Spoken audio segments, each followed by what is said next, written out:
Senators? Welcome back to Raleigh County. It's been too long.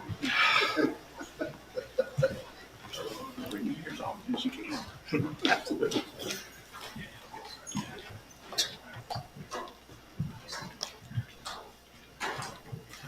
Why don't we space it around a little bit, guys? So that, yeah. Hey, Delegate, how you doing? Good to see you. Thanks for coming. It's seen some on both sides of us. You never know about this crowd out here. What a good show of force, huh? How are you? Mr. Epling, nice to see you. Hey, guys, nice to see you. Got a good crowd today. Listen, thank you all for coming.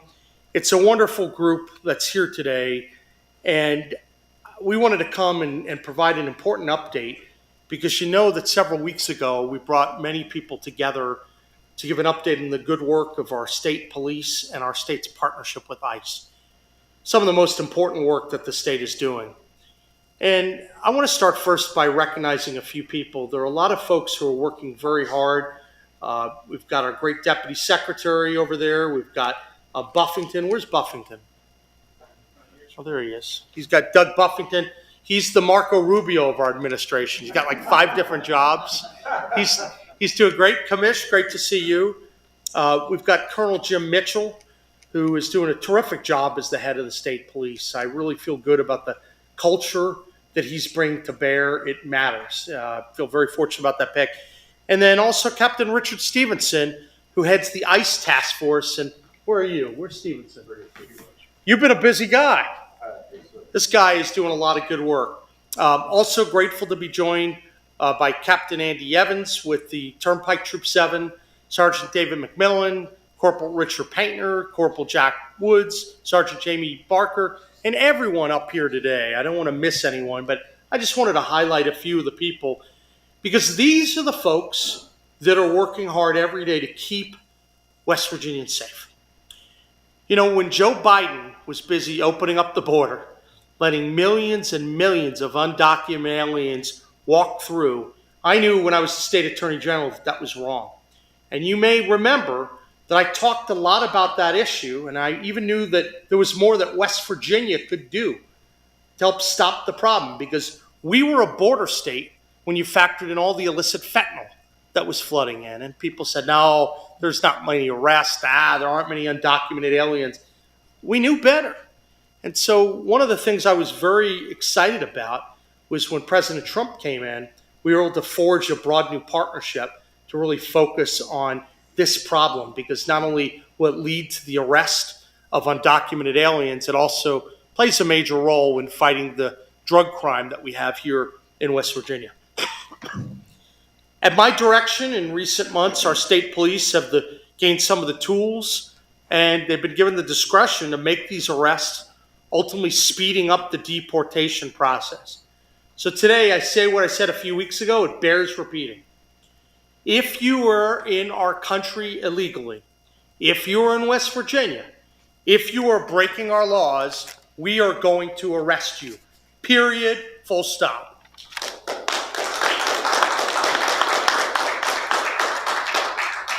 You know, we know that West Virginia was hit very hard by fentanyl and all the illicit drugs that flowed across the southern border. And that's really what helped motivate me to form the agreement we had with ICE, the state police, the National Guard, the Division of Corrections, all coming to agreements with ICE to improve and enhance our law enforcement capabilities. But since then, we've been making progress to really continue to protect the safety of our citizens. And that's why I'm happy to be here today. It's now been 1 month since West Virginia and our state police and others really operated full-time under the 287G program. And in this timeline already, they've arrested 60 individuals who are in our country illegally. I previously announced that there were 37 arrests of illegal immigrants in just the first 11 days alone. Now I can say with certainty that the state police, in coordination with ICE, made an additional 23 arrests with just 18 this past Saturday. On Saturday, members of the West Virginia State Police, ICE, and DEA were staged at I-77 around exit 48, leading onto US 19 northbound to be able to control some of the traffic related to Bridge Day. We know that there were a lot of traffic signs that were posted, and then there were people who were disobeying those traffic directions. When we made contact with those drivers, 9 individuals who were determined to be in the country illegally were taken into custody by ICE and transported to the South Central Regional Jail. We had a similar dynamic near I-79, where state police and ICE also arrested an additional 9 illegal immigrants, bringing the total to 18 this weekend. When you factor in an October 12th operation on the West Virginia Turnpike that led to 5 arrests, that's how you get to the 23. That's significant for a state like this. People poo-pooed it. Remember how many people said there weren't issues? We knew different. We knew better, and I'm glad that we're taking these extra steps to protect our citizens. So I want to commend the state police and our partners at ICE, who unfortunately, due to the Schumer shutdown, they can't be here today, but all of them have done tremendous work to help protect our citizens from this threat, and not only of the undocumented aliens, but of the illicit drugs that come in. While I'm here, I also thought it'd be helpful to highlight some of the amazing police work recently done by the state police in a separate incident. Yesterday, it was announced that an arrest was made in a deadly hit-and-run incident on the West Virginia Turnpike. Jack Walter, a man from North Carolina, was hit by a vehicle and killed on October 3rd on the side of the road in Fayette County. Through their investigative work and their steadfast commitment to enforcing the law, the state police, they were able to do a lot of the great investigative work, tracking down the suspect and ultimately making an arrest. In fact, after starting the search for a commercial box truck, our state police spent countless hours going through video, identifying the truck, and contacting companies to be able to pinpoint a suspect. First Sergeant David McMillan and Corporal Richard Painter are here today. They were the lead investigators in this case. Guys, I want to applaud you for your work and your pursuit of justice.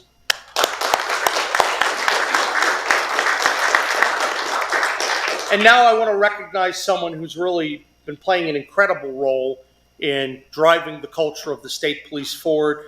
I'd like him to showcase some of the good work done by those officers, Colonel Jim Mitchell.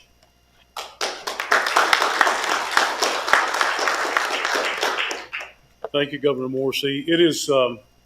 It's certainly an honor to stand with all of you once again, because we want to assure the citizens of the state of West Virginia that your safety remains the highest priority of the West Virginia State Police. Every day, there are men and women of West Virginia State Police that serve with integrity, honesty, and with professionalism. And additional values like respect and integrity and courage, compassion, justice. That's what we stand for. That's who we are as the West Virginia State Police. And I want you to know, Governor, that your continued support of our troopers and our mission is deeply appreciated. Our troopers continue to demonstrate, in my opinion, extraordinary dedication. In a recent investigation, for example, of the fatal hit and run that occurred on the West Virginia Turnpike, we have an investigative team that collectively have worked 1,320 hours, 11 different investigators in different functions to try to find the person responsible, the suspect responsible for this tragic incident. And I have reviewed the investigation. I have been briefed on the investigation, and it is absolutely amazing the job that they did. Their relentless efforts has brought closure to a grieving family and of sorts, and it's led to the arrest of a suspect responsible for this tragic loss. And that's what our troopers do. They stand up for victims every day, and we bring truth to light every single day. So I also want to recognize Captain Stevenson and Captain Evans. The governor mentioned them just a moment ago, and all the troopers on the West Virginia Turnpike whose teamwork has been incredible, and in collaboration with the U.S. Immigration and Customs Enforcement have been critical to the continued success of the 287G program. First Sergeant McMillan and Corporal Painter in the previous investigation mentioned of the pedestrian has done an outstanding job, and also Corporal Woods and Sergeant Barker have done a tremendous job in the assistance with ICE. And so as the governor stated just a moment ago, 60 individuals have been detained since operations began. If you want to know more particular information on these operations, Captain Stevenson could brief you on that and add to that. But I want to be perfectly clear about something, and I want to state it from my position as superintendent of the state police. If you commit a crime in West Virginia, you will be found, you will be arrested, and you will face justice.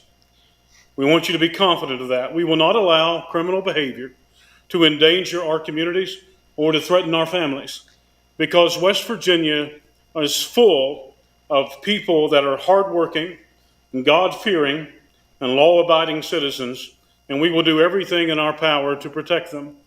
I know the governor has shared with me in private conversation that he loves the beauty of this state, but more importantly, he loves the beauty of its people. And so do we, and I'm sure that you do as well. And so, Governor, I want to thank you again for your leadership and your steadfast partnership with the West Virginia State Police. It is encouraging to have a governor that we know supports us and stands behind us, so thank you. So the West Virginia State Police, we will continue to work tirelessly, and we will continue to work proudly and professionally to ensure that every citizen has the safety and the peace that you deserve. And lastly, let me say this. I want to thank the citizens of West Virginia for your support for the West Virginia State Police. It's obvious when we come into contact with you, your kindness to us, your generosity to us, and goes without expression. So thank you very much, and thank you, Governor. Yep.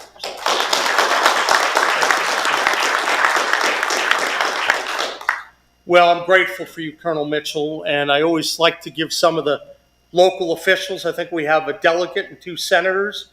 Anyone want to make any comments? Brian, Senator, or Roland Roberts? Brooks, you're on deck. You want to go first, Eric? Okay, great. I'll always get up and speak when I get a chance to, but I'm excited to be here today and just to see everyone here that's so committed to our area. And these guys here, you know, I've known Jimmy Mitchell for a long time. And by the way, his daughter could probably beat everybody in basketball with the exception of Donnie Atkins in here. She was an all-state basketball player. And it's good to see Greg Duckworth here, our Raleigh County Commissioner, President of our commission, Linda K. Epling with our Raleigh County Commission, and Linda Sumner, the leader who led the way for all of us Republicans to be here. She was the first one to do it. So let's give her a big hand because she was the trailblazer.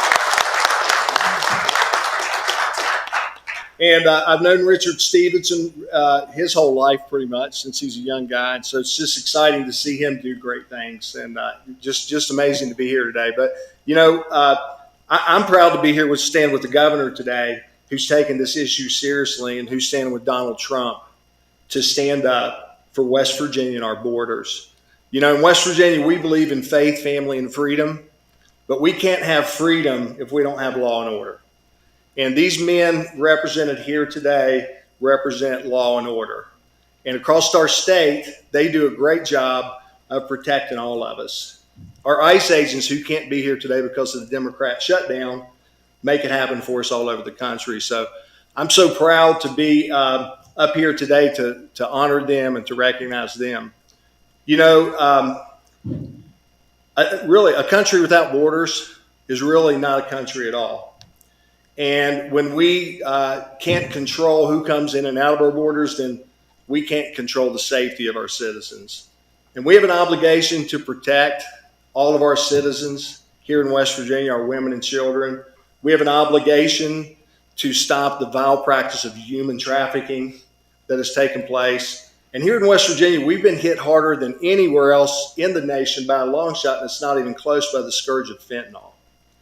And we've had so many of our young people die, we've lost a whole generation. But you know, the immigration thing really affects really big things like our culture. And we're seeing right now the Democrats they're willing to shut down our government to protect the rights of illegal aliens over the citizens of America. And so standing up against that, I think, is really critical because we've got hard-working, tax-paying West Virginians and Americans who show up every day and do things the right way. And we have illegal aliens who are getting free services and benefits, and that's on our dime. That's on the taxpayers' dime. And that's just not right, because we need to take care of our veterans, we need to take care of our seniors, and we need to make sure we take care of this next generation. And we're not going to be able to do that if we don't have this security in our country and the safety. And we're also not going to be able to do it by paying for the whole rest of the world on the backs of our taxpayers. So, when we think about all the things going on in our country, and we think about all the things that are going on in West Virginia, I think this is such a critical issue for us to be tackling, for us to be taking on. And what these guys are doing is amazing, with the arrests, with protecting West Virginians each and every day. So I'm excited to be here today. Again, I thank you, Governor, for standing up for us, for fighting for West Virginians. And I just want to say today, God bless everyone here. God bless our men and women of law enforcement. God bless our governor. God bless Donald J. Trump. And God bless West Virginia. Thank you so much. Appreciate it. All right. Well, thank you, Roland Roberts. Well, Eric Brooks. Nice to see you. Good seeing you. Thank you, Governor, for being here today, Yeah. and to commemorate what's been taking place here in Raleigh County. Means a lot to us. I apologize, I'm not as eloquent as my friend the senator is, but one thing I wanted to say is, as you read these reports that are here locally, nationwide, where a crime has been committed against an American citizen by an illegal alien. And that's one crime that didn't have to happen.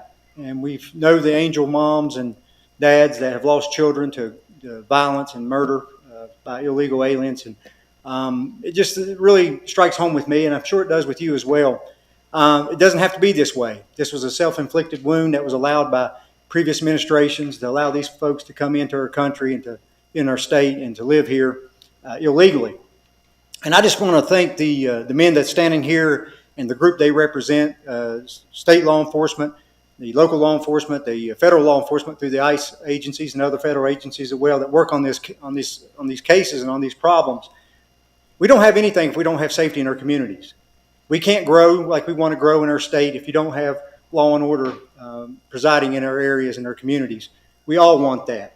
The law-abiding, tax-paying citizens of this state, this area, this country, this is what we want. We require it, and it's something that we should have. And these men and women that's in these uniforms, they're the ones that cause that to be. They're the ones that's coming there whenever we are in our time of need to help us. And when they're doing these jobs and apprehending these illegal aliens that's coming into our state, I couldn't be more thankful for them. And I want to add my voice to the senator and just saying, God bless them. May God keep them safe as they carry this out. These folks that they're dealing with, some are nonviolent, but some are violent. And some of them don't want to go back. And these men and women have to make it happen.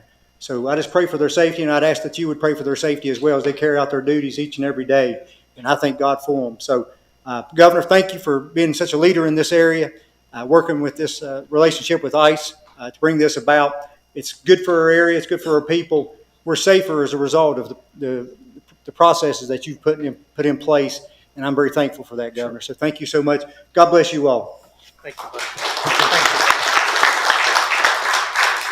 Well, that's great. And let me tell you, the delegate has been a wonderful leader, a pleasure to work with, representing your area very, very effectively. So we're glad we're here, and I want to thank everyone for coming today, all the great work that they've been doing in recent weeks and months. Let me tell you, the guys behind me, they are not messing around. They're going to uphold the law, but they're going to come at you if you violate the law, and we will have swift and legal justice. You're always going to get the benefit of the doubt under our criminal justice system, but if you've committed a crime, look out. Let me finish on this note. West Virginia, we are a law and order state, and if you're here illegally, if you're caught breaking our laws, if you're smuggling drugs, you will be arrested, you will be tried, and if found guilty, you will pay a price. Thank you all for coming today, and we will see you again very soon. God bless.